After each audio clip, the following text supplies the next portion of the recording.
नमस्ते, प्रणाम आप सभी लोगों को स्वागत है हमारे इस छोटी सी वीडियो में। मैं पढ़ी श्री रामचरितमानस बालकांड के श्लोक, तो आप लोग जरूर सुनिए और वीडियो को लाइक शेयर कीजिए। बरन न जाए दशा तिन केरी लहे जनुर कन सुर मन डेरी एक के बोले सिखी देही लोचन लाहुले शनेही। उनकी दशा वर्णन नहीं की जाती, मानो दरिद्रों ने चिंतामणि की डेरी पाली हो। वे एक एक को पुकार कर सीख देते हैं कि इसी क्षण नेत्रों का लाभ ले लो। राम ही देख एक अनुरागे चितवत चले जाए संग लागे। एक नयन मग छवि और आनी होए शिथिल तन मन बरबानी। कोई श्री रामचंद्र जी को देखकर ऐसे अनुराग में भर गए हैं कि वे उन्हें देखते हुए उनके साथ लगे चले जा रहे हैं।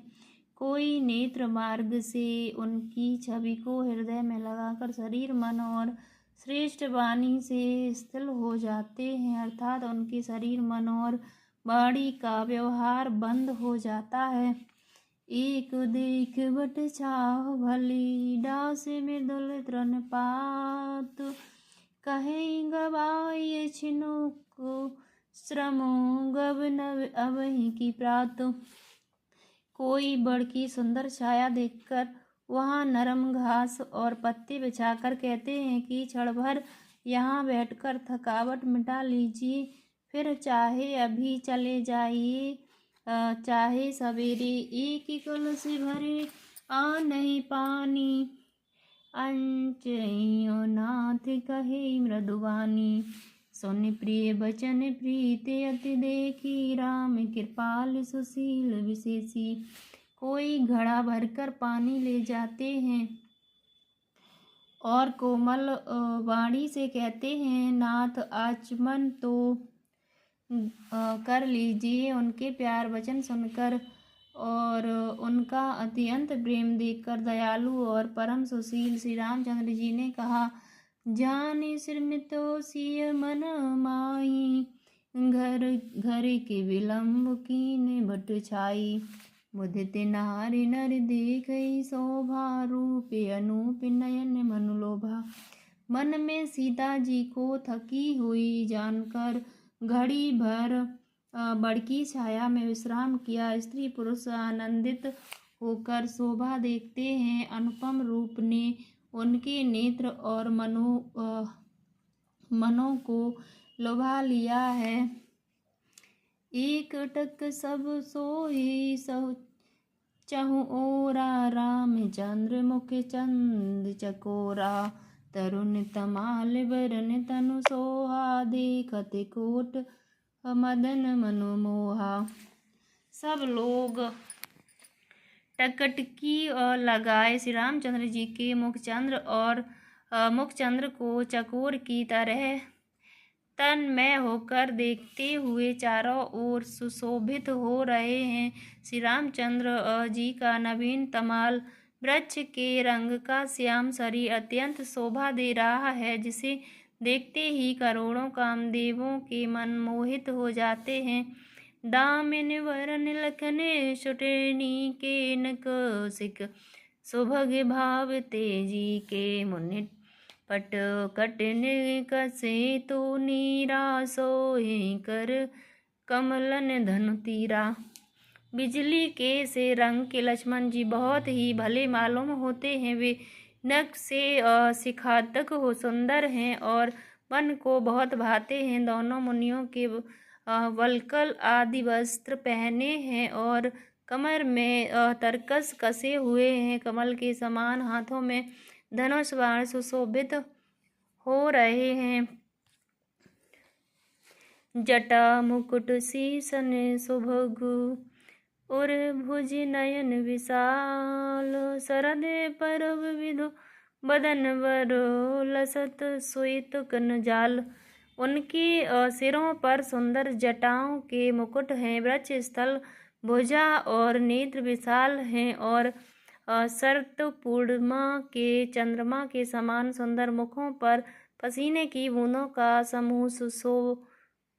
समूह शोभित हो रहा है। वरने न जाए मनोहर जोरी, शोभा बहुत थोरी मत मोरी।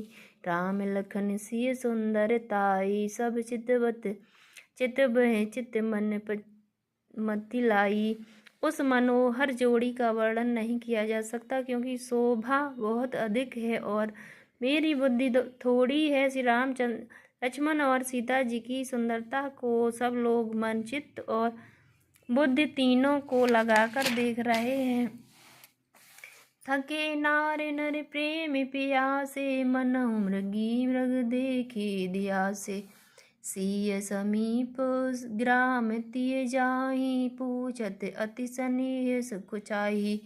प्रेम के प्यासे वे गांव के स्त्री पुरुष इनके सौंदर्य माधुर्य की छटा देखकर ऐसे थकित हो रह गए जैसे दीपक को देखकर हिरनी और हिरन निस्तब्ध रह जाते हैं। गांवों की स्त्रियां सीता जी के पास जाती हैं, परंतु अत्यंत स्नेह के कारण पूछते सकुचाती हैं।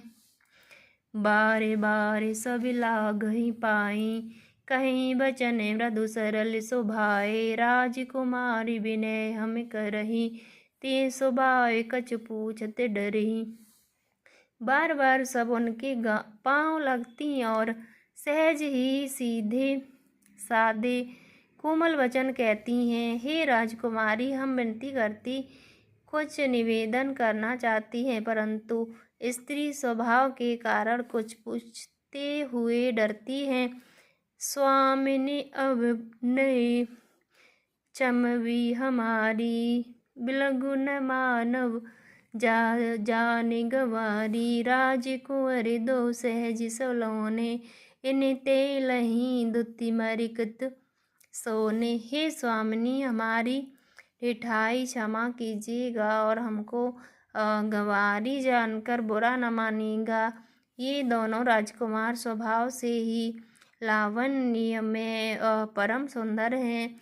मरकत मणि पंक्ति और सुवर्ण ने क्रांति इन्हीं से पाई है, अर्थात मरकत मणि में और स्वर्ण में जो हरित और स्वर्ण वर्ण की आभा है, वह इनकी हरता नील और स्वर्ण कांति के एक कण के बराबर भी नहीं है। श्यामल गौरी किशोर वर, सुंदर सुषमायन। शरद सर्वरी नाथ मुखो, शरद सरोरुह नैन। श्याम और गौरवर्ण हैं, सुंदर किशोर अवस्था हैं, दोनों ही परम सुंदर और शोभा के धाम हैं। शरद पूर्णिमा के चंद्रमा के समान इनके मुख और शरद ऋतु के कमल के समान इनके नेत्र हैं। बोलिए सिया बलरामचंद्र की जय। राधे राधे। जय श्री राम। धन्यवाद आप सभी का।